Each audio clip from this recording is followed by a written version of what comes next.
Estoy un poco cansado ahora después de 3 días, pero Dios no se cansa y Él es fiel. Vamos a empezar a leer, a estudiar en el libro de San Lucas, capítulo 11.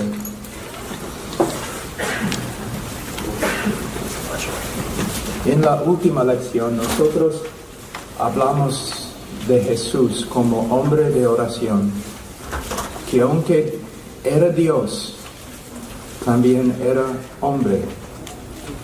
Y Él venció a favor de su pueblo como hombre. Vivió sobre la tierra como hombre. Y vivió también una vida de oración. En el día de hoy, cuando hablo con cristianos, no importa dónde, Latinoamérica, los Estados Unidos, Canadá, Asia, Rusia, África, cuando hablamos de la oración, casi todos reconocen que no oren como deben. Hermano, cuéntame acerca de tu vida de oración. Y inmediatamente el hermano se inclina, ¿no?, la cabeza. Bueno, hermano Pablo, no oro como debo. A veces personas me han criticado diciendo que soy un hombre demasiado simple, ¿no? Porque cuando me dicen, Pablo, ¿cómo puedo crecer en la fe cristiana? Yo digo, bueno, lee tu Biblia y ora. No, tiene que haber más. No, lee tu Biblia y ora. Es muy simple, pero no es muy fácil. Porque como dije hace 2 días, la carne odia la oración. La carne odia la lectura de la palabra de Dios. Y de esta forma la carne es una buena guía, ¿no? ¿Cómo debemos vivir? Debemos hacer todo lo que la carne odia. Debemos orar. Y en el día de hoy yo veo que tenemos grandes expositores. Y muchos hablan de la necesidad de exponer las Escrituras, de estudiar las Escrituras. Y es cierto, hermanos, debemos hacerlo. Pero no creo que escuche suficiente acerca de la oración. No hay muchas conferencias sobre la oración. Los grandes reformadores, sus vidas no se explican carnalmente, naturalmente. Sus vidas eran sobrenatural. Ellos no solamente eran grandes expositores, sino también eran hombres de oración. La esposa de Martin Lloyd Jones dijo, nunca vas a entender a mi esposo, nunca vas a entender su ministerio, a menos que primero reconozcas que él era hombre de oración. Carlos Spurgeon era hombre de oración. Todos los misioneros que han tenido éxito en sus ministerios han sido hombres y mujeres de oración. Y lo que es muy interesante y me anima bastante es que aunque yo no sea inteligente o elocuente, yo puedo orar. Yo puedo hacer lo más importante. Hasta el gran predicador Carlos Spurgeon dijo que sería mejor tener 10 hombres que saben orar que 10 hombres que saben predicar.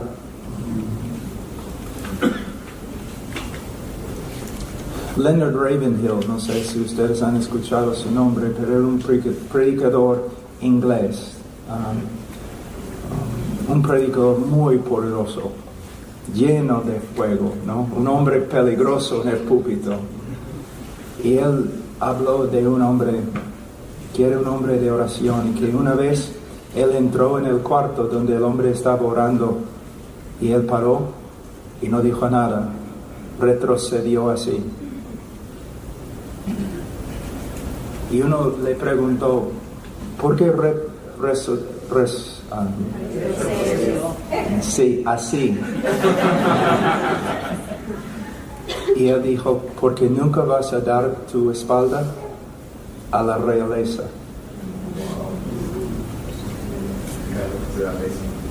¿No? Hermanos, yo nunca he sido un hombre, no, a veces yo predico con estos hombres afuera, ¿no?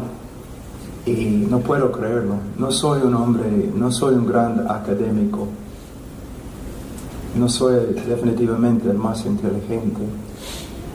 No soy elocuente. De verdad, cuando estudio mis talentos naturales, no encuentro talentos naturales. Pero el hombre más incapaz y el hombre más débil puede orar.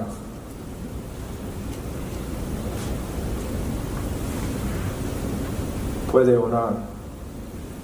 Y por medio de la oración, el Señor puede usar al hombre más pequeño, más incapaz, para hacer cosas grandes.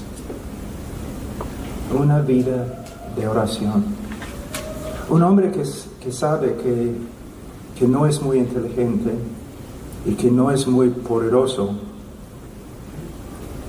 él se aferra a la palabra de Dios, que es la inteligencia de Dios.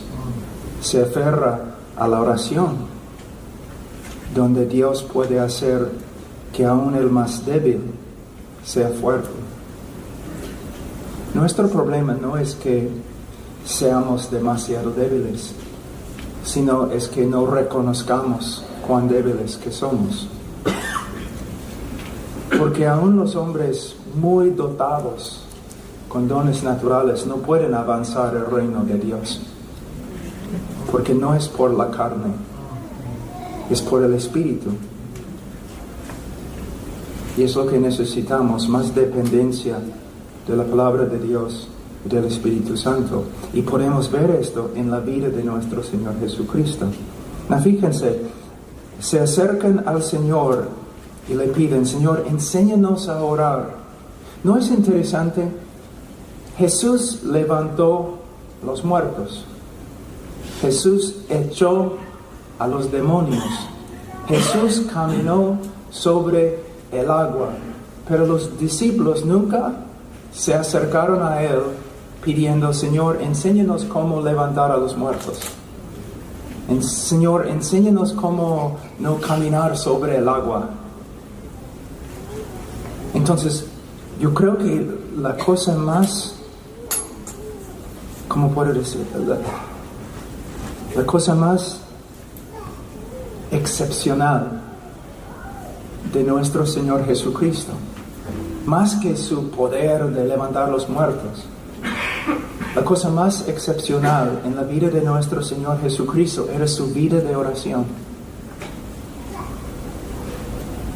Que cuando cuando los discípulos miraban a Jesús orando, ellos pensaban, nunca en mi vida he escuchado a un hombre orar así. Les voy a decir algo. Yo no puedo tolerarlo. Cuando yo veo lo que voy a describir, yo puedo ver inmediatamente que el hombre, aunque sea gran predicador, no conoce bien a Dios. ¿No? Cuando un hombre entra en el púlpito, dice, hermanos, bienvenidos a la iglesia. Hoy día vamos a divertirnos en el Señor, vamos a adorar, vamos a escuchar una prédica y ahora vamos a orar. Señor Dios. ¿Qué? ¿Tú vas a acercarte al trono de Dios así? Tú no conoces a Dios. No conoces, lo siento. Tú no sabes lo que estás haciendo. Está bien estar muy feliz en el púlpito. Hermanos, bienvenidos. Hoy día vamos a gozarnos en el Señor. Ahora vamos a orar.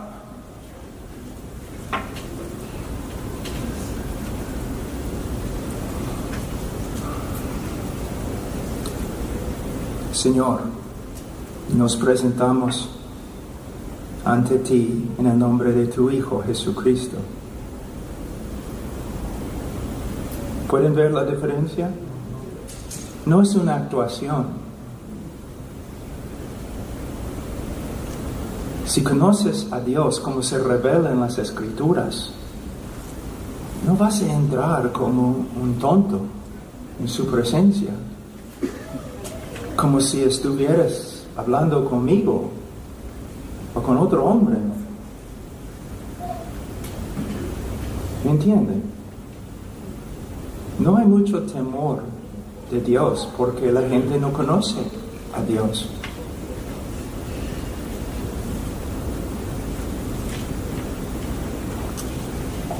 Señor, enséñanos a orar. Y Él nos va a enseñar a orar, pero uno puede enseñarte cómo orar, pero si no conoces a Dios no vale. Y tú dices, sí, pastor, pero yo soy cristiano. Puedes ser cristiano y a la vez ser muy inmaduro en tu conocimiento de Dios. ¿Me entienden, hermanos? Vamos un ratito a Salmos.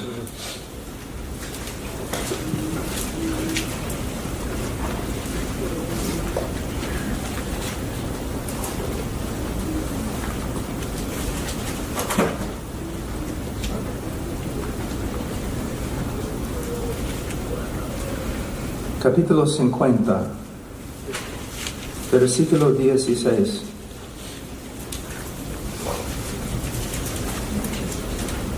Pero al impío Dios le dice, ¿qué derecho tienes tú de hablar de mis estatutos y de tomar mi pacto en tus labios? Pues tú aborreces la disciplina y a tus espaldas echas mis palabras. Cuando ves a un ladrón te complaces con él y con adúlteros te asocias. Das rienda suelta a tu boca para el mal y tu lengua trama engaño. Te sientes y hablas contra tu hermano, al hijo de tu propia madre calumnias. Versículo 21. Estas cosas has hecho y yo he guardado silencio. ¿Pensaste que yo era tal como tú? La última frase. ¿Pensaste que yo era tal como tú? En la ausencia de conocimiento bíblico de Dios, va a haber error, herejía. Tengo una pregunta. Vamos a decir que ahora mismo yo les doy a cada uno una hoja de un lapicero, y yo les doy una hora para hacer una lista de los atributos de Dios. Y no solamente les pido que me den una lista, sino también que una definición de cada atributo. La mayoría de los hermanos no pueden. No saben ni lo que significa santidad o lo que significa justicia. Entonces muchas veces nos acercamos a Dios como si fuera como nosotros. Pero no es como nosotros, como vamos de las enseñanzas de nuestro Señor. Ahora, Él dice, enséñanos a orar así como Juan enseñó también a sus discípulos. Es algo muy interesante para los pastores aquí. Los maestros en el tiempo de Jesús se acostumbraban a enseñar a sus discípulos cómo orar. ¿Cuántos pastores enseñan a sus miembros cómo orar? Cómo orar en privado, cómo orar en una congregación. Nuestra iglesia empieza, el culto principal de la iglesia el domingo empieza a las 10. Y de 10 a 11 es oración corporal. Toda la iglesia ora, bajo la dirección de los ancianos, 1 hora. Y hermano, cuando empezamos fue terrible. porque la gente no sabía cómo orar bíblicamente. Pero después de varios años, los ancianos enseñando al pueblo cómo orar, ahora a veces personas visitan la iglesia y dicen, wow, el sermón, ¿no? Era bueno, edificante, pero lo que me impactó fue la hora de oración. ¿Cómo oran a los hermanos? Recuerden, pastores, el Señor dijo que su casa iba a ser una casa de oración. Y nuestros pastores tomen sus palabras en serio. Miércoles en la noche, muchas veces tenemos lo que se llama asambleas solemnes. Y la iglesia puede orar 1 hora, 2 horas, 3 horas. Pero orando bíblicamente. ¿Por qué? Porque los pastores han invertido años enseñando a la congregación cómo orar bíblicamente. ¿Es posible predicar de una manera no bíblica? ¿Sí? ¿Hace daño cuando una persona lo hace? ¿Sí? ¿Es posible orar de una manera no bíblica? ¿Sí? ¿Hace daño? Sí. La reforma no se basa en simplemente una doctrina de gracia soberana. La reforma se basa en la doctrina de sola escritura y que tenemos que confirmar cada aspecto de nuestra vida, nuestro pensamiento, cada aspecto de nuestro ministerio, nuestra iglesia, a lo que está escrito. Entonces, si vamos a orar como una congregación, tenemos que aprender cómo orar bíblicamente.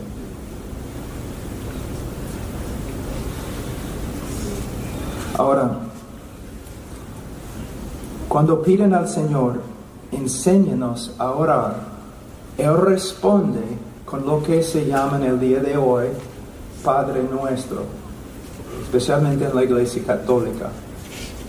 Es mejor referirnos a esta oración como la oración modelo. Aquí, mira lo que está pasando. De nuevo, discúlpenme mi español, estoy muy cansado. Pero ojalá que voy a poder comunicar lo que quiero decir. Hay solo una vez en las Escrituras, en toda la Escritura, cuando una persona pide a Dios cómo debo orar, solamente una vez. Y la respuesta, Padre Nuestro. Pero mayormente gente no ora así. O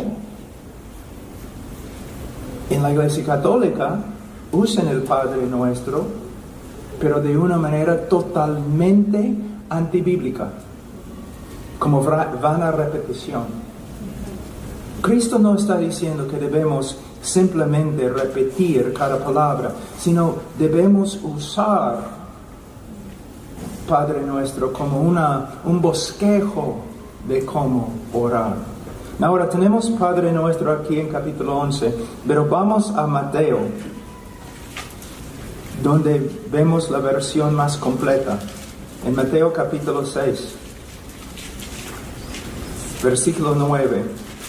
Vosotros pues orad de esta manera: Padre nuestro que estás en los cielos. Aquí tenemos lo que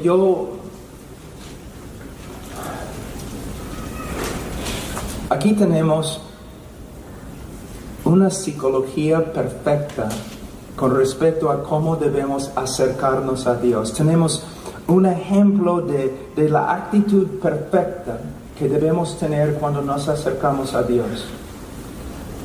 Padre nuestro, Él es nuestro Padre.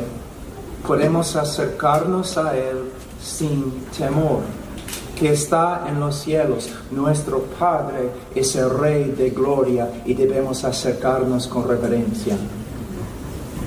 ¿Cuántos de ustedes han escuchado enseñanzas sobre Abba Padre? ¿No? Y el predicador dice, Abba Padre, ¿no? Papito. No. no es lo que significa. No significa papito. Y no debes enseñar así. Ustedes han escuchado esta enseñanza. Papito. No significa papito. No comunica la reverencia que se encuentra en la palabra Abba. Les voy a dar un ejemplo. En África, en algunos lugares en África, el padre, si es un padre bueno, los niños aman a sus padres. Pero cuando se acercan a sus padres, ellos lo hacen con reverencia. No vemos esto en el día de hoy, en el oeste, ¿no? Yo he visto hasta hijos diciendo, papá, sí, hijo, quiero hablar contigo, papá. Hay una reverencia. La palabra Abba, Padre, significa sí, cariño, pero no cariño a la ligera o cariño sin reverencia.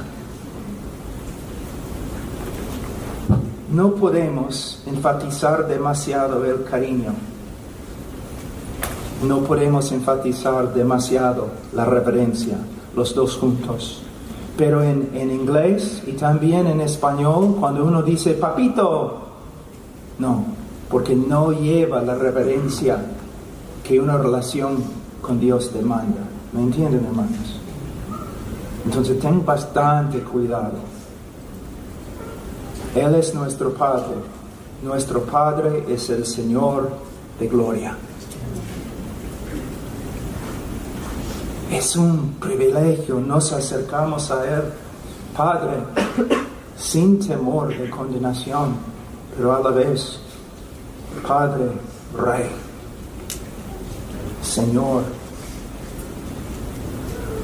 Y cuando hablamos con Él, yo hablo con el Señor acerca de tantas cosas. La lluvia, el bosque. Esta mañana, Señor, el café es muy bueno.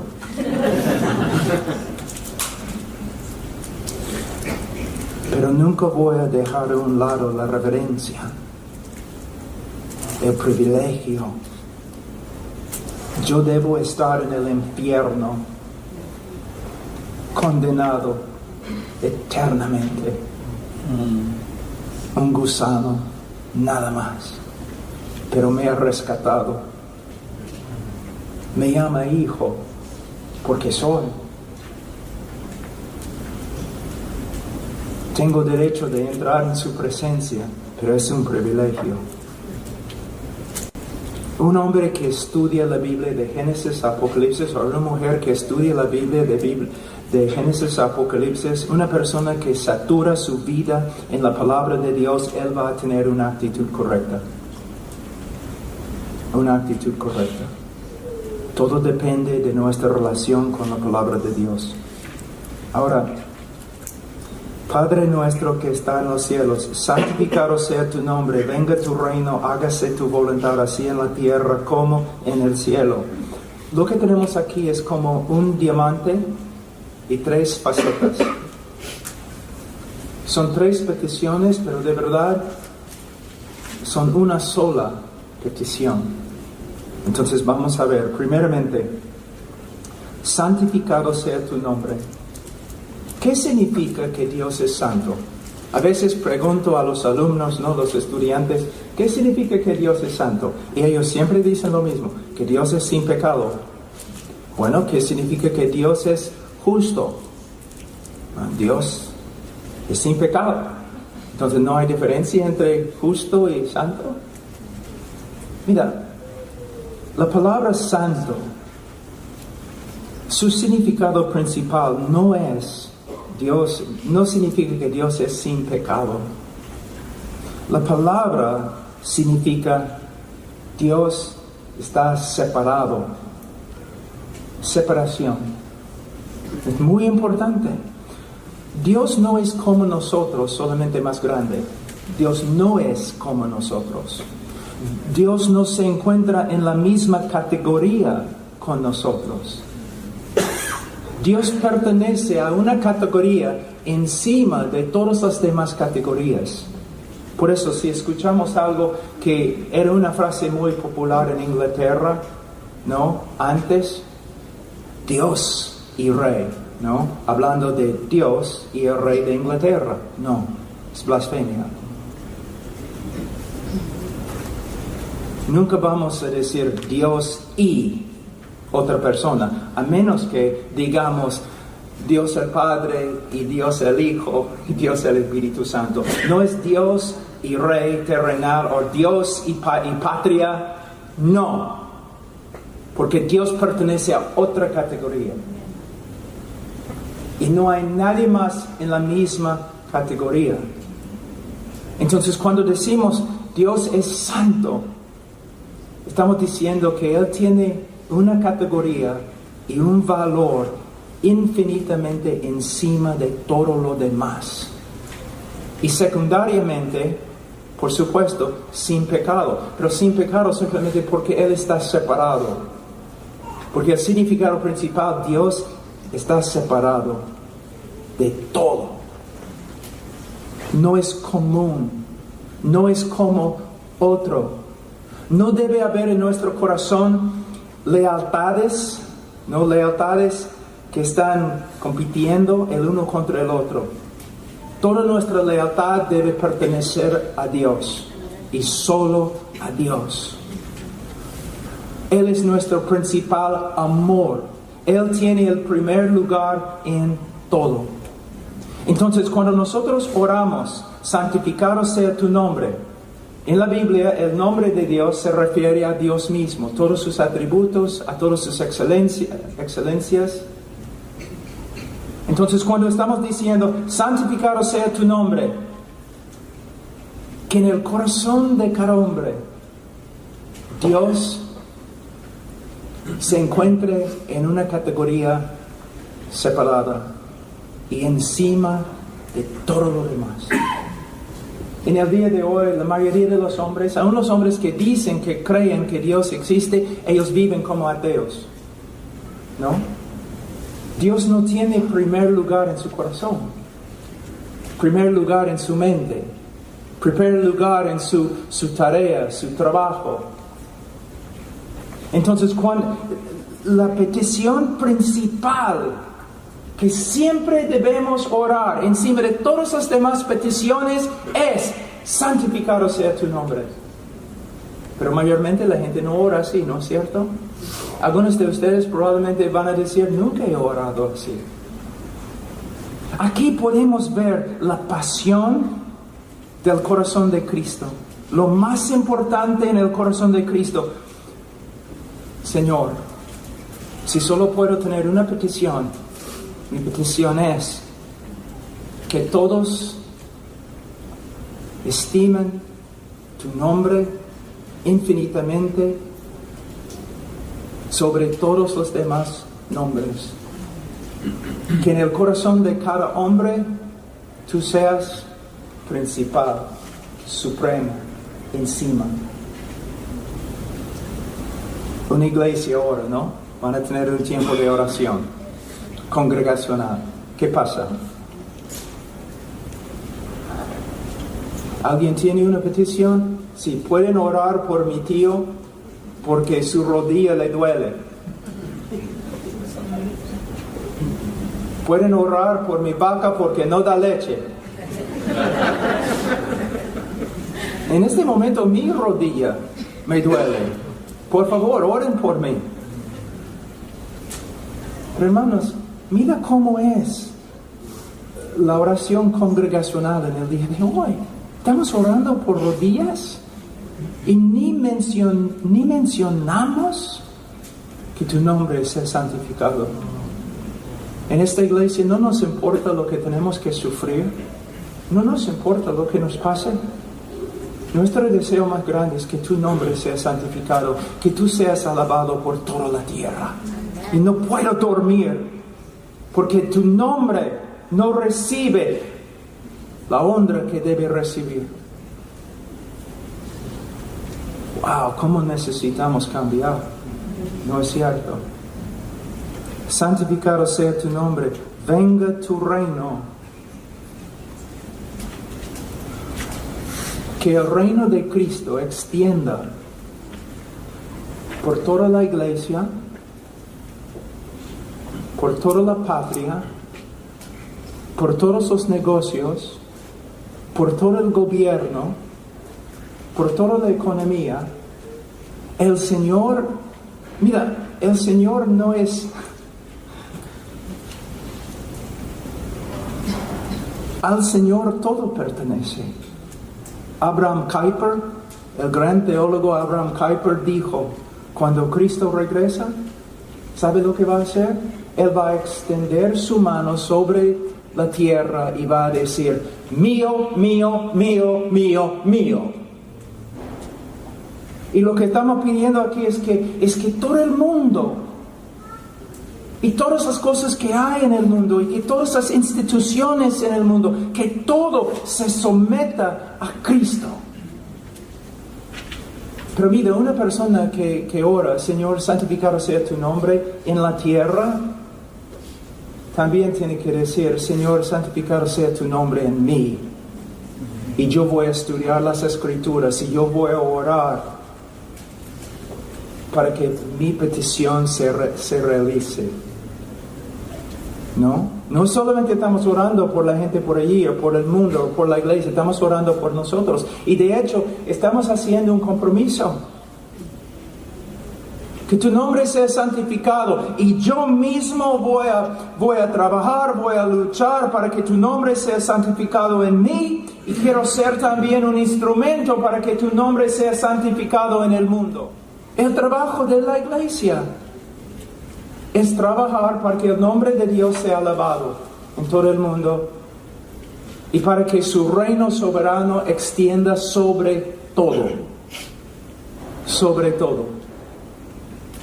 Eso no significa que a la fuerza, usando fuerza militar, que vamos a tratar de tumbar el gobierno. No es lo que significa. Lo que significa es que nosotros vamos a predicar el Evangelio en el poder del Espíritu Santo para que hombres se conviertan y todo el país cambie. Por medio del Evangelio. Por medio del Evangelio. Hágase tu voluntad. Venga tu reino, hágase tu voluntad.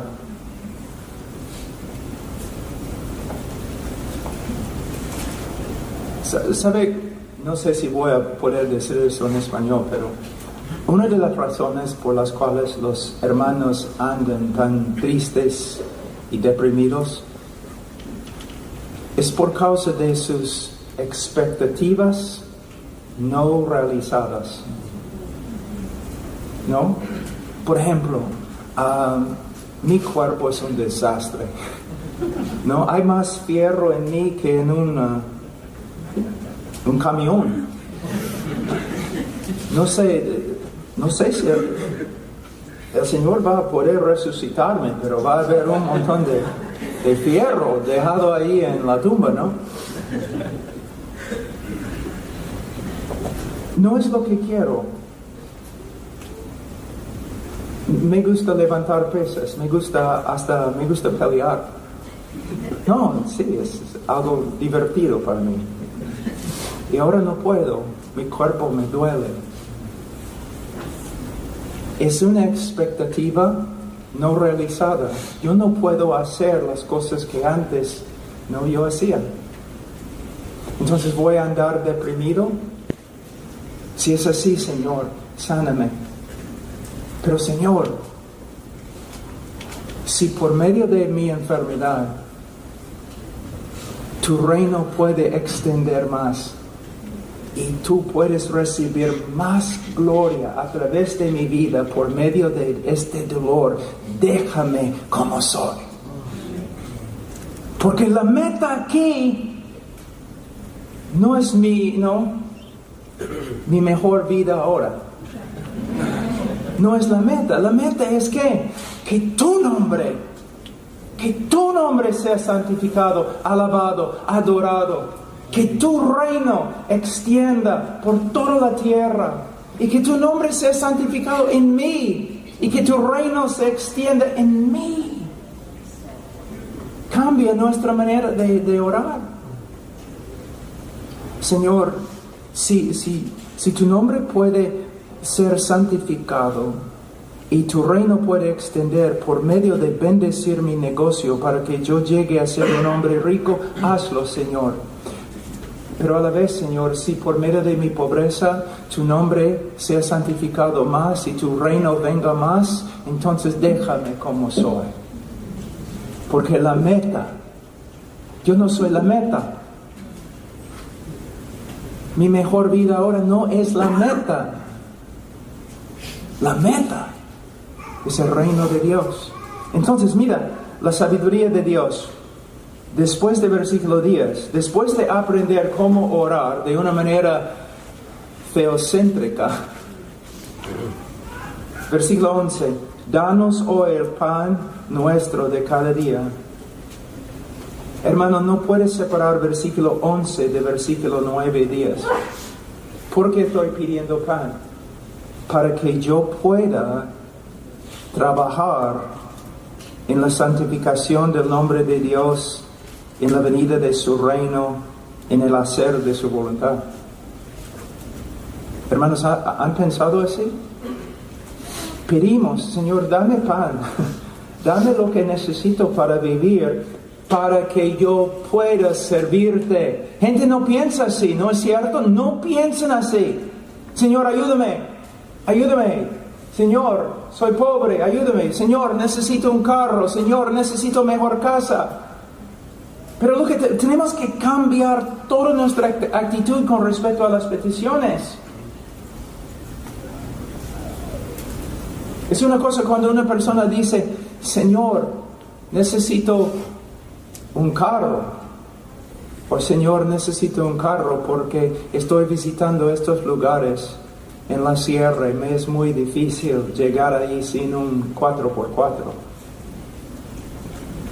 Y no solamente algo misionero, sino, Señor, soy padre ahora, tengo hijos y caminar en la calle es muy peligroso y como hombre y como padre es mi trabajo proteger a mis hijos. Señor, por favor, provéeme un carro. Pero todo se relaciona con la adoración de Dios y la extensión de su reino y el hacer de su voluntad. Entonces, estamos pidiendo lo que necesitamos para pelear. Estamos pidiendo lo que necesitamos, como un ejército. Necesitamos comida, necesitamos agua, necesitamos armas, necesitamos lugares para descansar y dormir, solo para que podamos de nuevo entrar en la guerra y pelear. Así es como una iglesia debe orar.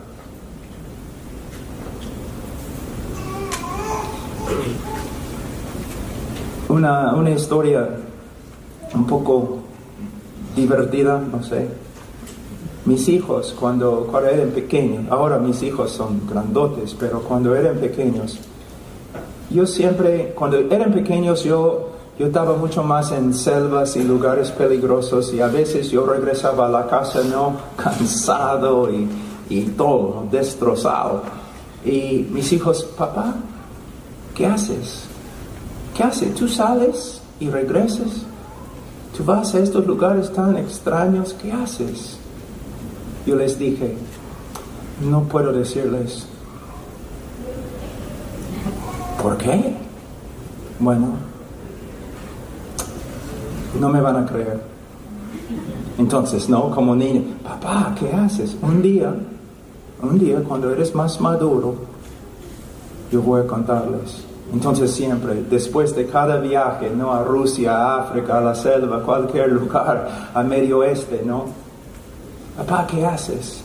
Ya, ok, les voy a decir, siéntense. Ahora, si yo les digo lo que hago, tienen que creerme. ¿Prometen creerme? Sí, papá. ¿Qué haces? Cuando yo salgo, yo peleo con dragones. ¿Qué? ¿No?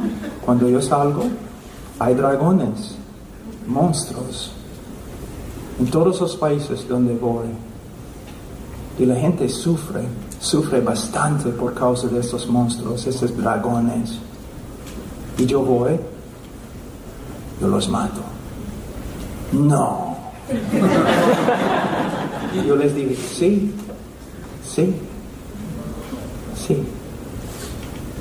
Hermanos, en Perú decimos a veces, yo escuché, ¿no?, de los drogadictos, no sé si todos los peruanos dicen eso, pero dicen, tú vives porque el aire es gratis. Es la única razón por la cual vives, no tienes propósito, ¿no? Tú vives porque el aire es gratis. Y mucha gente vive así. Pero si eres un cristiano bíblico, tu vida es otra cosa. Es una historia. ¡Wow! Una ama de casa. Es una ama de casa. Pero tiene un don extraordinario de orar. En la tarde, en las mañanas, en las noches. Ella se convierte, ¿no?, de una ama de casa a una guerrera contra dragones, peleando para la liberación de personas. Un hombre trabaja como carpintero todos los días, ¿no? Trabajo difícil, pero no es carpintero. Él está ahí, sí, para ganar dinero para su familia, pero también para extender el evangelio. Él está peleando contra dragones.